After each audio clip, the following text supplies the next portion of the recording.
parte de la realidad, ¿no? De lo que se está viviendo en muchos organismos estatales, muchos organismos públicos, donde los empleados en estos días han entrado, han intentado ingresar a cumplir funciones y han estado recibiendo ya los telegramas de despido, ¿no? Si no me equivoco, esta imagen pertenece a una de las sedes del INADI en nuestro país. Recordemos que el INADI existe hace muchas décadas, ha sido creado a través de una ley y por ende tenía una función, una razón de ser que este gobierno, así como en tantas otras cuestiones, no ha respetado, ¿no? ¿Cómo estás, Daniel? ¿Qué tal? Bienvenido. Está Daniel Escotorín con nosotros. ¿Qué tal, Mabel? ¿Cómo estás? Un gusto siempre estar acá. Bueno, la verdad que son imágenes que nos duelen mucho. Yo creo que cualquier persona que esté identificada con la posibilidad de trabajar y que ha prestado servicios en algún lugar, sea público o privado, siente estas imágenes como muy lacerantes, ¿no? Casi como propias, porque debe ser muy injusto quedarse sin trabajo en un contexto como este y sin razón alguna, ¿no? Sin que exista una causal efectiva para que ese despido se ejecute. Sí, en primer lugar hay que recordar que cómo se fue preparando todo no el micro, el macroclima general, social, de ataque contra el Estado, ¿no? Esta idea, tal como lo plantea Milei, de que el Estado es como una especie de organización criminal, palabras textuales de él. Entonces, a partir de allí, un ataque desenfrenado contra organismos que además tienen funciones vitales para el funcionamiento de la sociedad. Hay algunos organismos, empleados de organismos, funcionarios de los organismos, que ya vienen advirtiendo lo que puede llegar a significar que ese organismo se resienta en sus funcionamientos.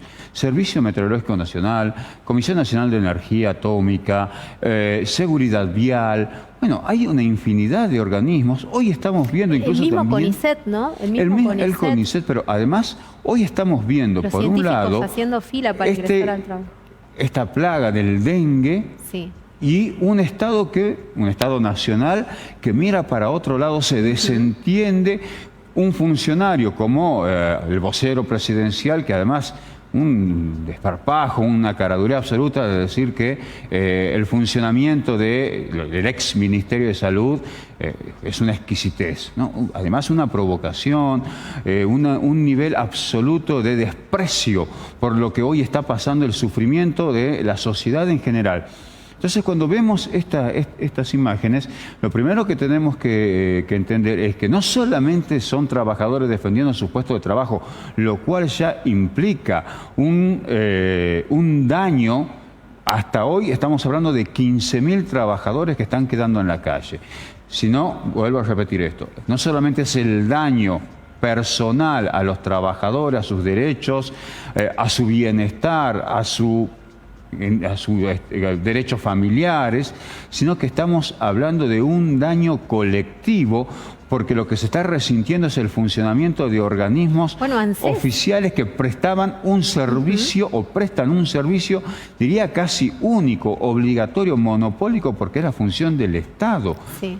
A esto que vos mencionabas recién con el tema del dengue, ¿no? Recordemos que hace algunos días Lilia Lemoine, la diputada de La Libertad Avanza, reconocía que de estar el kirchnerismo seguramente ya estaríamos todos vacunados y las vacunas contra el dengue se habrían adquirido, ¿no? Que también esa política de Estado, más allá de que uno acuerde o no, o entre en la discusión de si vacunas sí o vacunas no, era una posibilidad vigente con otros espacios políticos, y ahora la única oportunidad que tenemos es poder ir, comprar la vacuna al precio, si es que no tenés obra social, que te lo quiera vender la farmacia, si es con obra social quizás con algún tipo de reconocimiento, si es que existe una prescripción médica, y de esa manera intentar resguardarte, sin que existan además campañas de comunicación, porque recordemos que la pauta está recortada como tal. La pauta publicitaria sirve justamente para no solamente hacer llegar estas campañas de difusión a la población, sino también para dar a conocer los actos de gobierno, que bueno, este gobierno creo que tiene muy pocos, ¿no? Muy pocos favorables como para poder mostrarlos y exhibirlos. Así que son también otros puntos para... Claro, es que en ese caso lo que tenemos es a la salud convertida en un privilegio, ya no en un derecho. Si uno tiene que pagar, tiene que buscar la manera de proveerse sus propios recursos para acceder a un beneficio, a un derecho, como es proteger su salud frente a esta pandemia, a esta epidemia de dengue que estamos teniendo, donde el Estado además, insisto, se ha corrido no solamente de cualquier campaña de difusión de información, sino también de prevención. Entonces, allí lo que tenemos es un gobierno, una gestión que directamente ha dejado abandonada a la gran parte de la población. Bueno, ellos reivindican esto, ¿eh? Cuidado con esto, ¿no? No es que estamos diciendo que vamos a competir con el discurso oficial del gobierno, que él dice otra cosa y es una cuestión de distintas realidades. El gobierno reivindica al no Estado, al Estado que se ha corrido porque según ellos, bueno, esto es toda una cuestión de elementos particulares, de las posibilidades de cada sector social, de proveerse o no de los recursos, sea en educación, sea en salud, sea en trabajo, sea en cualquier sector, en cualquier ámbito social donde antes el Estado generaba una cobertura. Esto es gravísimo porque además vamos a ir viendo progresivamente en el transcurso de los próximos meses y años la degradación de las condiciones de vida de la sociedad. Entonces, lo que vimos en esa imagen fundamentalmente era a trabajadores luchando por sus derechos, pero también trabajadores alertando sobre lo que está sucediendo en términos del resentimiento del funcionamiento del Estado, y una organización gremial como es ATE también dando cobertura a todos esos elementos que son necesarios para que el Estado pueda brindar, pueda llegar, pueda generar todo lo que tiene que ver. Además, está establecido en la Constitución la posibilidad del progreso, del desarrollo, del bienestar para toda la sociedad. Esto es muy grave porque además se da en un contexto de degradación económica. El ajuste, la inflación, la devaluación del peso, la incapacidad de los trabajadores para acceder a elementos básicos de la canasta familiar, incluidos también los medicamentos. La propia Cámara de Farmacéutica ya indicó que en el mes anterior cayó un 40% del consumo de medicamentos.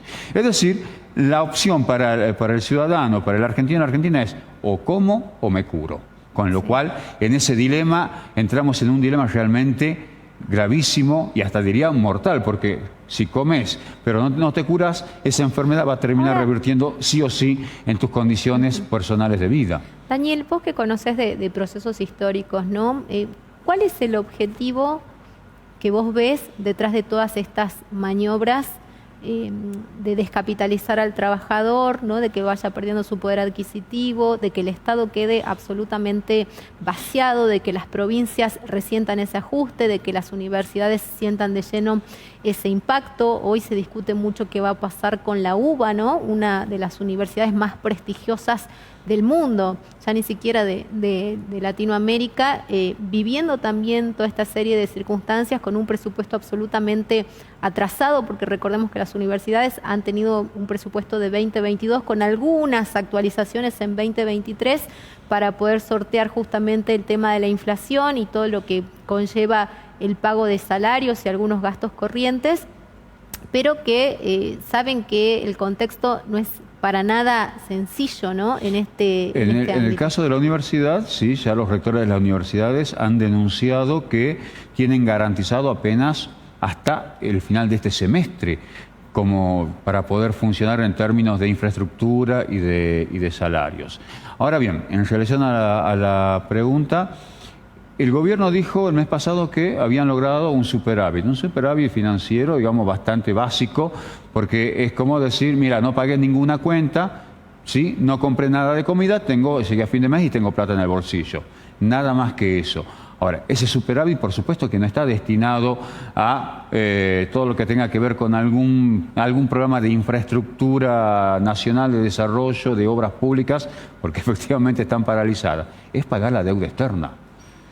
Y además con todas las dificultades que está teniendo este gobierno de la mano de un ministro de Economía que ya fracasó en la gestión de Macri para conseguir nuevas deudas que, además hay que decir, por suerte el Fondo Monetario Internacional se lo está negando, porque el propio fondo le está advirtiendo. Miren, ojo con la cuestión social. está negando recursos a los sectores más vulnerables de la sociedad.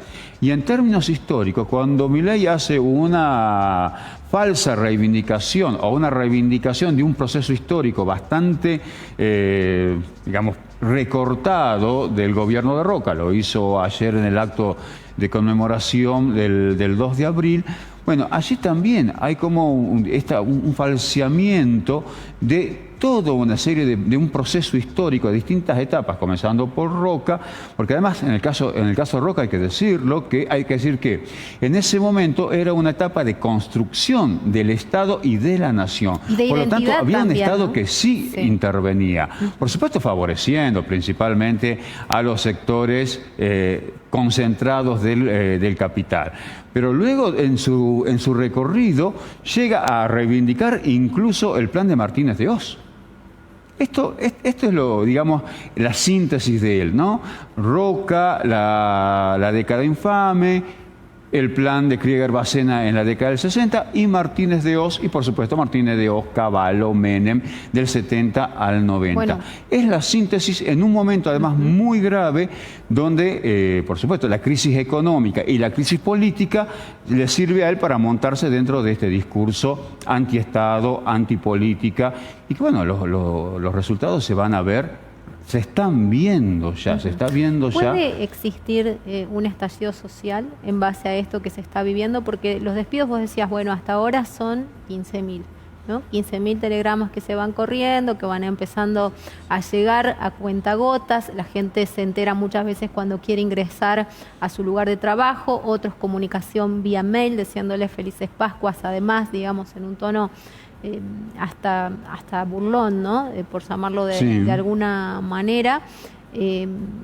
¿Pensás que esto se puede potenciar? Porque ellos hablan por lo menos de 70.000 puestos en el Estado que van a quedar sin efecto. Estamos hablando de 70.000 familias y estamos hablando además de todas las otras consecuencias que vos venís mencionando, ¿no? La caída de la obra pública. Todos sabemos que la obra pública y la obra privada motorizan a prácticamente todas las industrias, lo decimos permanentemente, ¿no? Desde aquel que que hace ventanas para vender, desde el que fabrica vidrio, desde todos, desde el que hace, no sé, una tuerca, todo se motoriza a través de la obra pública, es una generadora tremenda de empleo y la obra privada, por ende, en igual magnitud, cosa que sí hubo en el gobierno pasado, ¿no? En la gestión anterior era muy difícil incluso conseguir mano de obra para hacer una pequeña refacción en una vivienda, porque todo el mundo estaba ocupado y en buena hora.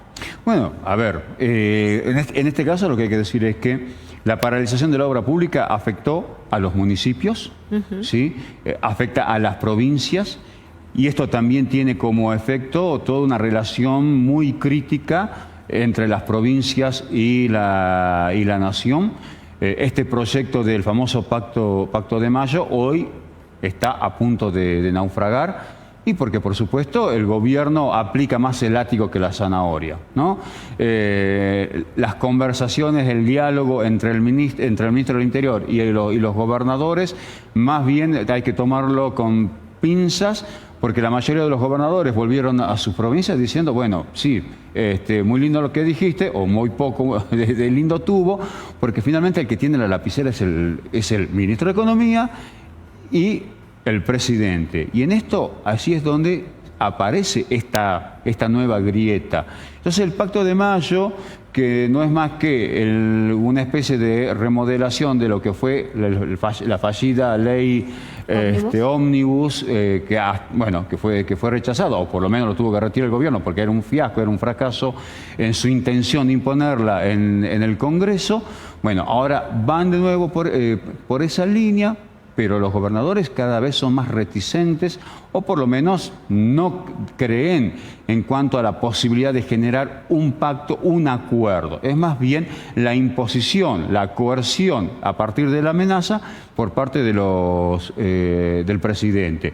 Y a su vez también hay una etapa de resistencia, lo estamos viendo acá, no solamente de nuestra organización, en el caso de ATE, de la CTA, está madurando otra vez la posibilidad de un paro nacional, la articulación de los distintos sectores políticos, sociales, gremiales, bueno, es más que necesaria porque evidentemente este gobierno no ha atendido ni tiene intenciones de atender todo este nivel de demandas. Tiene una capacidad bastante blindada, en todo caso, para escuchar los efectos de sus propias medidas. Es verdad que, por otro lado, apareció una encuesta ayer que habla que el gobierno mantiene cierto nivel de apoyo social, sobre todo porque este sector social que lo apoya entiende que lo que está pasando es consecuencia del gobierno anterior. Pero bueno, digo, en este caso, insisto, la sumatoria de elementos críticos, inflación, recesión, despidos, falta de trabajo, un Estado que se retira, dengue, etcétera, van a ir agravando las condiciones de vida de los distintos sectores sociales y, por supuesto, va a llegar un momento donde va a ser imposible tapar todo este cuadro realmente gravísimo para la sociedad. Y entonces digo que los partidos políticos que de alguna manera venimos denunciando esta situación, la CGT, la CTA, las distintas organizaciones sociales y gremiales, bueno, no podemos dejar de alertar sobre estas consecuencias que día a día se están viviendo y que continúan en este avance feroz que ha desatado el gobierno contra toda la sociedad en general. Porque no solamente hablamos de los trabajadores, hablemos también de las pymes. Sí, claro. Una de las tantas afectadas por la paralización de la obra pública, por la recesión. Las propias pymes están advirtiendo respecto de la crisis que ya están viviendo, la caída del consumo, los supermercados que denuncian también la caída en cuanto a el consumo de alimentos. Fíjate vos de lo que estamos hablando. Claro. Y esto, bueno, en el caso de los supermercados, su preocupación no es tanto si la gente come o no come, sino que no consume, ¿no? Entonces, esto, me parece que en algún momento, en el corto plazo, va a generar no digo un estallido, pero por lo menos una advertencia muy fuerte desde lo social, desde lo económico, desde lo político, frente a un gobierno que está mucho más atento a sus relaciones bilaterales con Estados Unidos y con el Fondo Monetario Internacional que a lo que tendría que ser atender el bienestar general de la sociedad. Daniel, muchísimas gracias. Gracias. Muy amable. Gracias por venir, por acompañarnos.